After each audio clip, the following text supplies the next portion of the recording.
Good afternoon, everyone. Welcome to New Hampshire Motor Speedway for an exciting weekend of racing here this September month. I am excited to say that we have a big announcement today regarding the 2018 race schedule here at New Hampshire Motor Speedway in Loudon. Joining me this afternoon are David McGrath, the Executive Vice President and General Manager of New Hampshire Motor Speedway. Jim Cassidy is Senior Vice President of Racing Operations for NASCAR. Doug Coby is a four-time New Hampshire Motor Speedway winner and four-time Whelen Modified Tour champion. And Timmy Solomito is a rising star in Whelen Modified Tour with 4 wins this season, 8 in his last 13 starts. I will hand it over now to Dave McGrath for today's announcement. Thank you, Scott, and welcome everybody. I don't think it's a big surprise to anybody in this room that the Whelen Modified Series has been a big part of our weekends for many, many years here at New Hampshire Motor Speedway, as has been the K&N Pro Series East. And we are excited to announce that in September of next year, we are going to announce a 250-lap modified race here at the Speedway. We're going to also announce a new K&N Pro Series global event where we'll take the series champion from Mexico and from Europe and combine that with our K&N Pro Series East champion for a 125-lap race here next September. And for the first time in America, we'll be bringing the Pinty Series down from Canada to compete on a 100-lap race here at the Speedway. So we are creating a short track weekend that I think fans from across the Northeast are going to be so excited about, and I couldn't be more pleased to, and the collaboration between our company, SMI, and with NASCAR and getting this all put together. We are so excited, and we feel that fans from all over the region are really going to be excited. So September, next year, the same weekend that we're on now, we're going to keep it on that third weekend of September, looking at Friday and Saturday, the 21st and 22nd. So I'm going to turn it over to Jim for a few questions or a few comments from NASCAR. Thank you. Yeah, good afternoon, everybody. Just want to take the time to first acknowledge the heavy hearts that we continue to still have, obviously, with the passing of Ted Christopher. He was enormous to the sport and all that goes into what makes NASCAR. So I wanted to first start by recognizing how much his loss is felt and will be felt for years to come. But you know, also want to take the time to talk about an exciting weekend that we've got in store next week. David talked about the collaboration. It's no secret that there's a strong passion and a strong level of support across all of our partners for short track racing and for grassroots racing, developmental racing. This weekend that will happen next September, I would say is going to be one not to miss. It certainly brings in the developmental side of things, but at the end, it is a action-packed weekend of some of the best racing that you can find anywhere. We've obviously seen it with the modifieds. We'll see it here tomorrow. We've seen, although you've not seen it, I was up in Canada a few weeks ago for the Pinty Series race at Canadian Tire Motorsports Park. Big time racing series for Canada, and it's a big deal for them to come to the States. No secret that when we go here, when we go to the Glen, when we go to Michigan, there's a huge influx of our hardcore and avid fan coming from Canada. You're going to see that big opportunity for them to come back and see a great weekend of racing. Our partners have been integral in the development of this weekend. I see Phil Kerrs in the back from Whelen. It takes a lot to put an event like this together, and we've got all the right pieces in place. It's something that speaks to what NASCAR is, and really looking forward to these two to the right of me, Timmy and Doug, taking the big stage next September.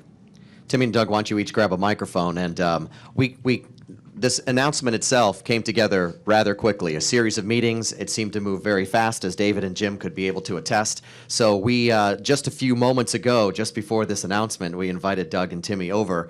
They didn't know what they were coming over for, so we broke the news to them and explained what this was. So gentlemen, how about some first impressions about this weekend announcement? You know, my first thought is change is always a good thing. You know, it's excitement, brings excitement to our series, and hopefully we'll put the fans in the stands. And you know, I might be a little biased, but I do think the modifieds put on the best racing here. So hopefully we'll get a good turnout, and our series can show and showcase what you guys are looking to do. And we're excited to get out there and excited to put this show on for you. My first thought is all about the strategy and how it's going to play out. 250 laps here is a long time, long race. 100 laps here is a long time, a long race. So it'll be exciting, and hopefully we'll see a lot of fans here, and hopefully we'll see the Star at 16 up front. Yeah, Doug, I've heard some of your fellow drivers describe coming to New Hampshire as sort of a Super Bowl for modified racing. Can you expand on that a little bit? Yeah, obviously, all of us want to win at Loudon, and you put us out there for 250 laps now. I mean, it makes it you want to win 10 times more. I echo Timmy's sentiments here. I mean, I think this is great for the modifieds to showcase us in front of New England fans. The Canadian Series coming down, I think, is huge to get them on our soil, too. I think that's a big step for NASCAR Touring Series and, kind of getting the fans to know drivers across different series. 100 laps here, I always say, is a big chess match, and you're just trying to hold your cards close, and poker game, I guess, hold your cards close, and lay them down with 15 to go, and now 250 laps. I don't know if I can handle chess for 250 laps. To win here is all about putting yourself in the position to have a shot at it with the last 5 to go. So right now in these 100 lappers, we spend 95 laps trying to fine tune the car and figure out who we can race with and where we can race just to be in the right spot, whether it be first, second, or maybe third, maybe fourth, with 5 to go. And now to have to figure that out over a long course, it's not going to be a boring first 245 laps, because you have to be in the spot if you want to win, and we're all going to want to win that one a lot more. So, it's pretty exciting to have this opportunity. I'm going to open it up for questions just a minute, but Jim, can you shed a little bit more light on the Pinty Series, given that it's never raced in the United States before, coming to New Hampshire for the first time, coming to the U.S. for the first time? Can you shed some light on what this series is? Yeah, the series is every race that I've been to over a lot of years. It's a place where there is no shortage of contact, and going way back to when they first joined us, partnered with us in the weekends at Montreal when we ran the Xfinity Series there. Every single NASCAR Pinty Series race comes with a story of hard-nosed racing with a fair amount of drama attached to it. It's a hard-nosed group of racers. Obviously the international piece is key. Pinty's is a great partner, but it's a series that continues to be a great stepping stone for a number of our drivers. Caden Lapsevich, currently one of our NASCAR Next drivers, and certainly a rising star as our others. So it's a great look at the future of what NASCAR is bringing forward in the developmental side of things. David, just real quick before I turn it over to the experts here. Fans here in New England have grown accustomed to coming to New Hampshire Motor Speedway every September. What does this announcement mean for moving forward with racing here in Loudon? Well, I think it clearly puts the stamp on that we're going to remain a viable place to come in September and see some great racing, some of the best racing that NASCAR has to offer. And I'm excited that it's headlined by this huge Whelen modified race. 250 laps is just absolutely going to become the new fan not miss event of the summer, or actually in the fall. So we're really excited about that. It was a big part of our company's mission when there was schedule changes that this be accomplished. And I applaud Bruton, our chairman, and Marcus Smith, our CEO, in making sure that this got across the goal line. And we're so excited to make this announcement today. So I think fans from the Northeast are going to see some fantastic racing right here at the Magic Mile for many years to come. Excellent. Let's turn it over to the questions. Claire up front. Claire B. Lang, Sirius XM NASCAR Radio. What opportunity or what do you see it be afforded these series, especially the modified series, that there isn't a NASCAR race? What does it do that maybe opens up the opportunity because there is no NASCAR here? It always shed a great light on modified racing, but now that you have the spotlight, maybe it does something else, or maybe the opportunity, because there is not a NASCAR race, does some other things. What are they? Let me jump in. This is NASCAR. We are surrounded by NASCAR here this weekend. We are surrounded by NASCAR in New England. We've got Lee USA down the road. We've got Monadnock. We've got Claremont. We've got Thompson. We've got Stafford. We've got a number of tracks that make up NASCAR. So first and foremost, NASCAR is not just the Monster Energy NASCAR Cup Series. It is the premier series, but all that goes into NASCAR is very complex and very in a very solid system. So, sorry if I bristle a little bit at the what happens when NASCAR doesn't come back. Talking about the Cup Yeah. Series now. Yeah.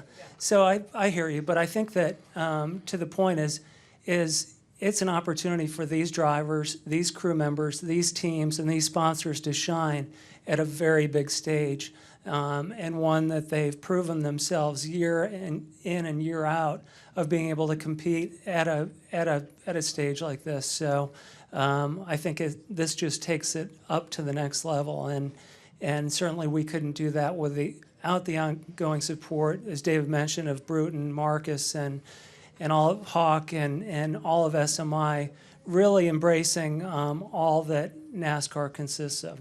David, did you want to add anything to that?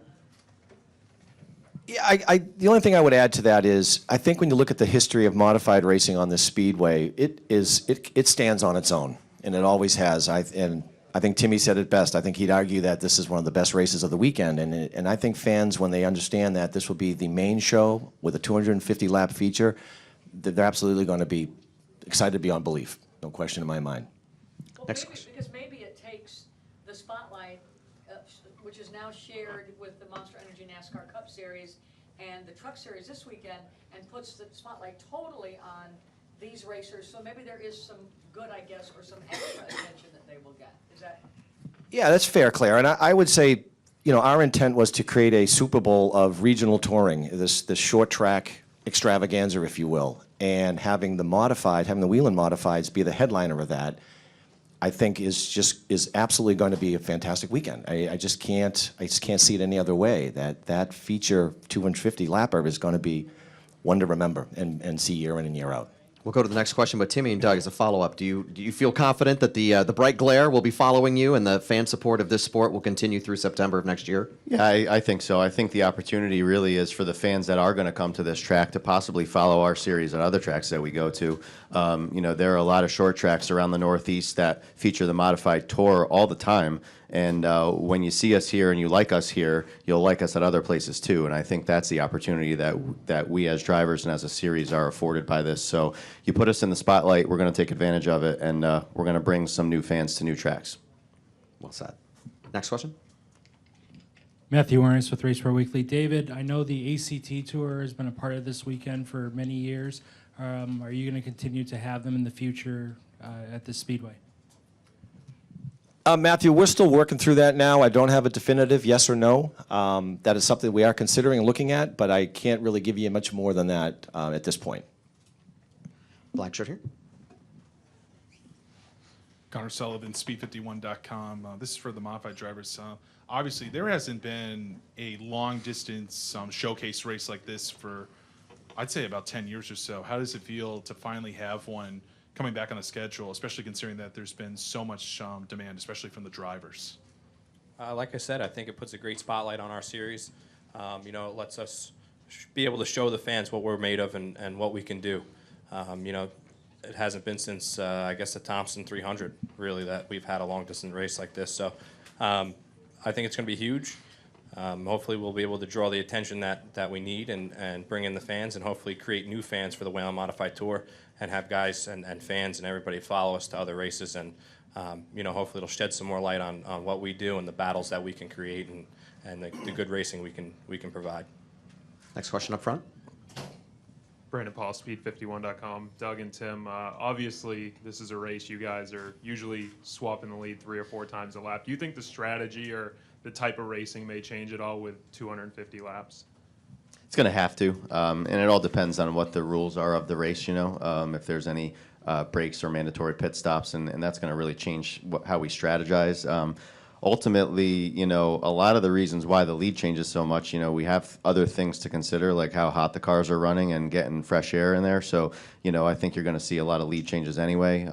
We also like to lead at Loudon. It's kind of, you know, you want to be in front of the fans, not the guy running second or third. So I think you're going to see a lot of lead swapping, because I don't think lead swapping here really uses up your car too much. You know, I think if it affected the car, you'd see us settle in, but it really doesn't change. It's just kind of the air and the draft allow us to change the lead so much, so we're going to keep doing it. Back up front, Matt. Matthew Ernest with Race for Weekly. Jim, I know big money, extra paying races can bring out the best in drivers and get them excited. Have you guys talked about this being an extra paying race since it's 250 laps? Yeah, obviously we're going to, share those details, quickly with the competitors. But you can imagine that the purse will be commensurate with the scope of the race that we have for us. It's going to line up and will be certainly a prize for them to go after. Further questions in the back? Lee Spencer, Motorsport.com. Will this be the season finale for the Pinty Series race? We are still finalizing the NASCAR Pinty Series schedule, and we'll come out with that in the near future. So TBD. Another question up front. Hi, I'm Phil Allen from Front Stretch. Just have to ask, since the Whelen Modified race is going to be on such a higher level, seemingly in 2018 as compared to the rest of the schedule, will this race have a higher echelon TV aspect? Will it have a live broadcast as opposed to tape delay, or a longer tape delayed broadcast as opposed to just an hour? Yeah, that's a good question. I think as things come together, certainly the scope of the event would warrant the conversation of what that looks like if you're not able to attend live, which would be the first thing you'd want to do. If I'm a race fan and have the weekend free, I would want to be here. But certainly from a exposure standpoint, we'll take a look at what opportunities are there. But at this point, that's still in the works. Let's get in the back first, and then we'll grab Speed 51. Dustin Long, NBC Sports. For David or Jim, is this a one-day show, two-day show? Is this going to be Sunday? Because I think this weekend next year is Richmond Saturday night. And what kind of a crowd do you need to have to make this an event that can continue on and be a profitable, worthwhile event for the future? We're looking at it right now as a 2-day event. It would be a Friday practice and qualifying, and then your feature races on Saturday. And we don't see that changing. And that way, we have the Sunday for the rain date if we lose the track for, with Mother Nature. As far as anticipated crowds, we estimate anywhere between 15 to 20,000. We think will be kind of the average, and we'll start there and certainly hope to grow that. We certainly have the space to do it. Connor Sullivan. Real quick, as far as the duration, anytime we enter into a conversation about a special event like this, it's done so thinking about the long term and building. So I would like to look at this as certainly a building block on a big time weekend for racing. Thank you, Jim. Connor Sullivan, Speed51.com. Obviously, of course, you guys were talking about all the other NASCAR tracks in the area, and a lot of them on the Whelen Modified Short schedule. Considering that this event could bring in a lot of modified stars, more than might be able to fit into a field, could you see possibly other tracks kind of being involved in some sort of a road to New Hampshire sort of a scenario? That's a good thought. I mean, the idea is that you'd want the event to be so big that you have the interest and participation around the region, the New England region, and certainly into the South with our Southern modified teams that come up and race in the Whelen Modified Tour. So ideally, you'd like to get there. I mean, we're sitting this weekend in Martinsville with a race, the Martinsville 300, that has grown. We've got 80 plus cars down there. So certainly as this event roots itself, I think it will be established. The caliber of the event, the demand, and the competition level will certainly bring out the best of the best from no doubt everywhere. Question to the right. Sean Corshane. David, as far as the July event goes, K&N East has been here typically in July, Modified's obviously on the July schedule. Is anything going to change with the July schedule because of this event now?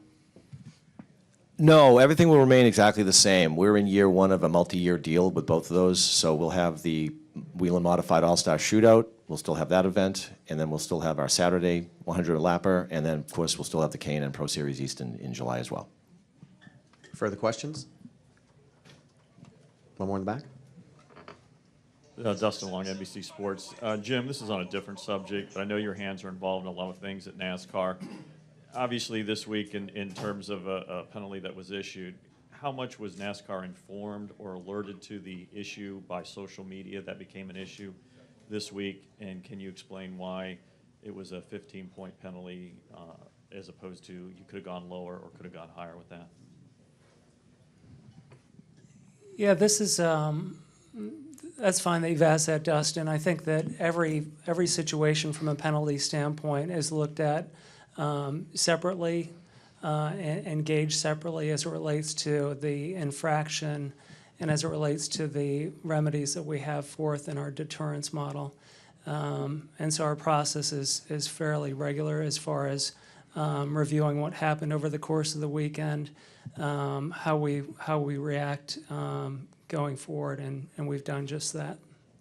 And the social media aspect, was that something that alerted you guys to it, or there was a lot of attention to that aspect of it? I would say we're going to use a lot of whatever is available to us, but I would say that this is, we've got a very routine process where we inspect cars at the conclusion of a race and are able to make a determination based upon those reviews. Timmy and Doug, thank you for being a part of our September surprise. Best of luck with your racing this weekend. David and Jim, thank you so much, and I would be remiss if I didn't point out that the tickets for September of 28 are now available, so you can reach out to New Hampshire Motor Speedway. And for members of the media looking for the details on paper, we're going to pass around the press release for today's announcement in the next couple of minutes. Thank you all very much. Have a great afternoon. We are now going to continue on with today's Monster Energy NASCAR Cup Series media availability. We are joined by Ryan Newman, driver of the number 31 Childress Vineyards Chevrolet for Richard Childress Racing. Ryan, doing double duty here this weekend with the Modifieds and the Monster Energy NASCAR Cup Series. What's it like being back here at a track you've had a lot of success at? It's always a fun racetrack. I guess you never know what the chemistry is going to be when you come back with the racetrack. Obviously, with the PJ1 or whatever they call it on the racetrack, it's a little bit different than it's been for the last several years, but similar to the spring. And I guess you're kind of at the mercy of the guy running the sprayer on your Fridays, so to know what to expect. So I think at this point we all kind of know, and we got a little bit of work to do with our Childress Vineyards Chevrolet in the Cup Series, but the Modified was running really good. Good deal. We're going to open the floor up for questions. If you have a question for Ryan, please raise your hand. We'll get a wireless microphone to you. We'll start up here. Hi, Bob, Full Throttle Magazine out of New York. As the race progresses, can you feel the tackiness change on the corners from that PJ1? Can you feel a difference from the, beginning of the race to the end of the race, or is it hard to adjust for it, or you just keep going the same way? Yes, yes, and yes. You can definitely feel it.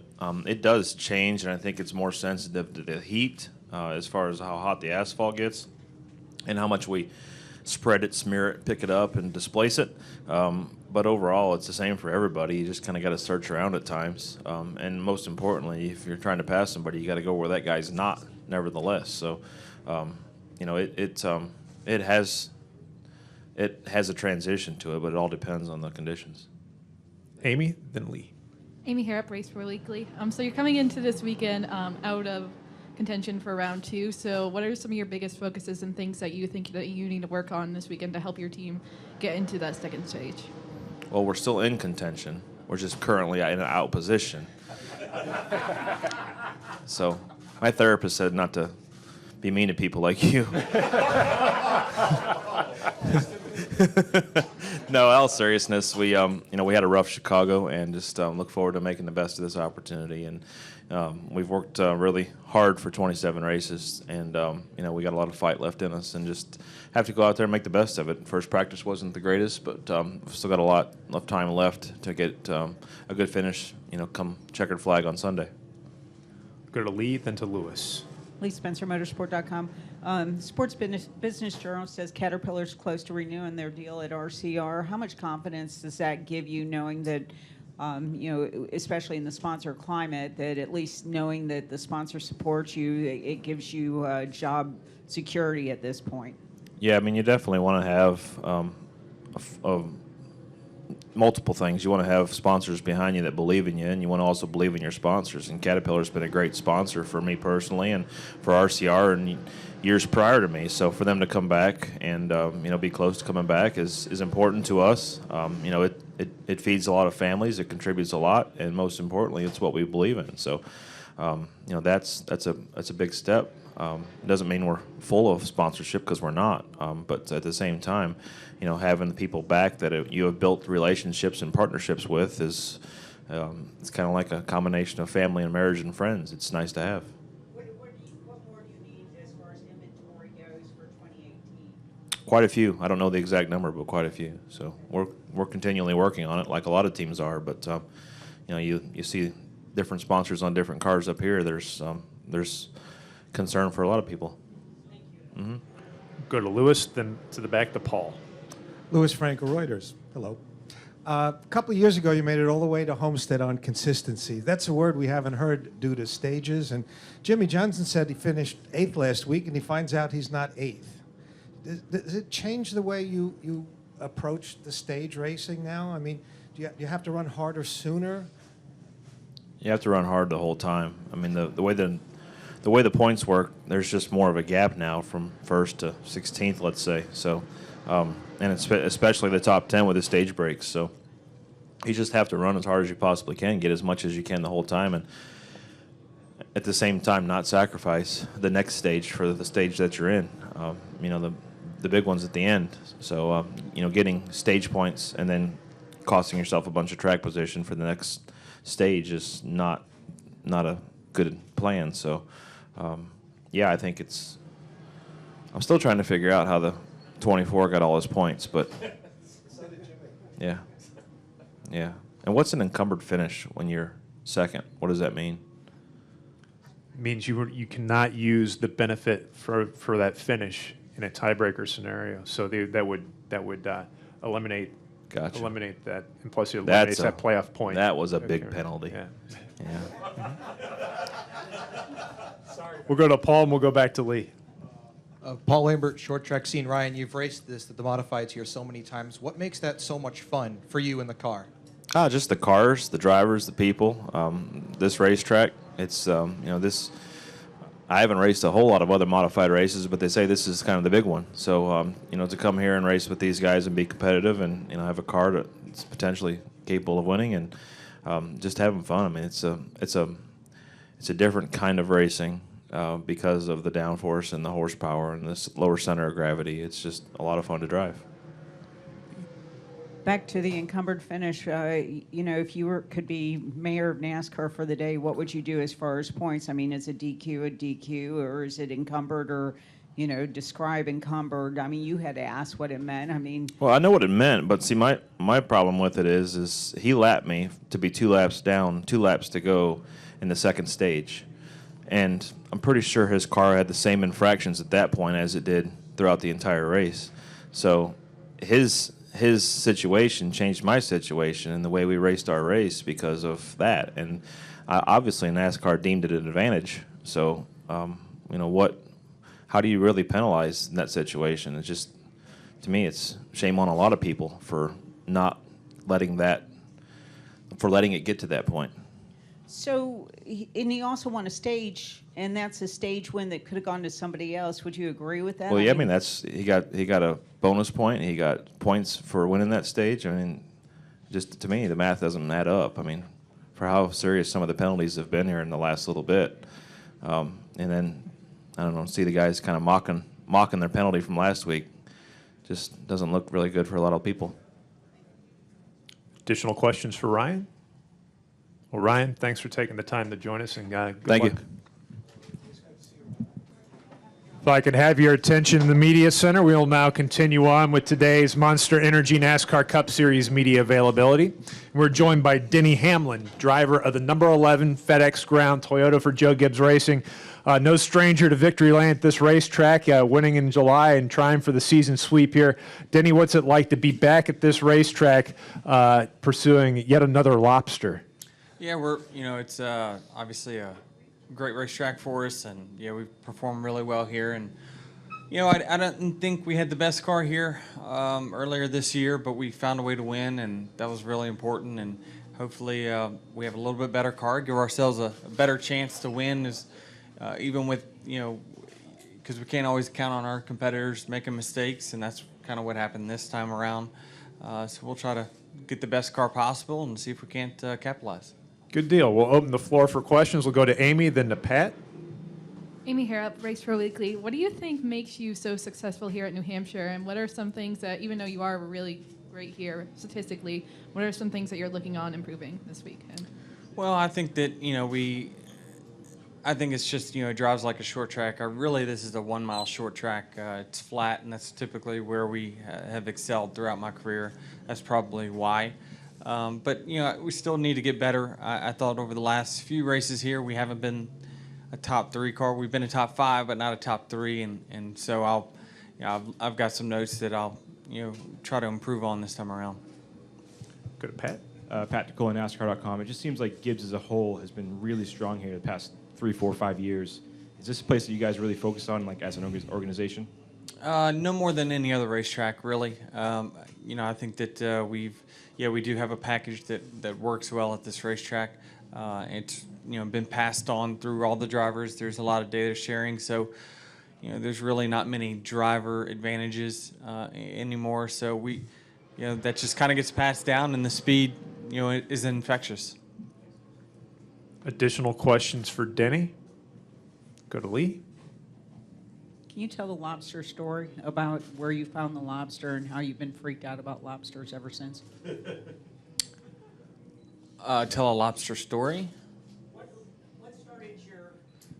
What started your, whatever this, I won't say it's a hate affair, but, your hatred towards crustaceans? Yeah, I mean, I've never really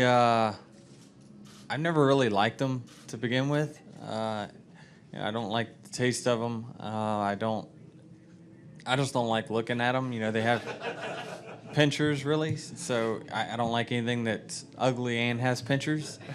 So it's just, I don't know. It's a big scorpion in my mind. So I try to stay away from them. And yeah, I've had some interesting moments with them for sure that I don't care to recall or bring back up. I've had one in my toilet before, yes. It's disturbing. It was here, yep. Yep. There are some things you cannot unsee. Do we have additional questions for Denny? We'll come up here. How do you like the extra traction on the corners? Do you like trying to pass that on the corners? You like it? Yeah, I mean, it's definitely added a lot. I think to the restarts, I think, we were 2 and 3 wide on restarts here, where typically this has been a 1-lane racetrack on restarts. So I think it gives drivers options for sure. And, just from the pictures and watching the race back, I thought it was very exciting, the racing aspect of it. And really, it started to wear off as the day went on, so you had to move around, and it was a constant battle to kind of find extra grip. And so it was a challenge, but it was a fun one.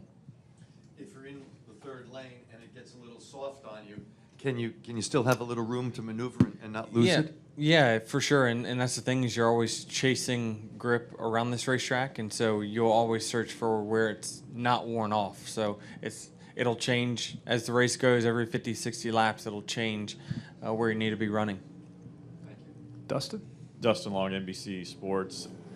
With what you know of the 24 situation, are you comfortable, as somebody who was penalized a few weeks ago, are you comfortable with a 15-point penalty and a 1-race crew chief suspension for the 2014?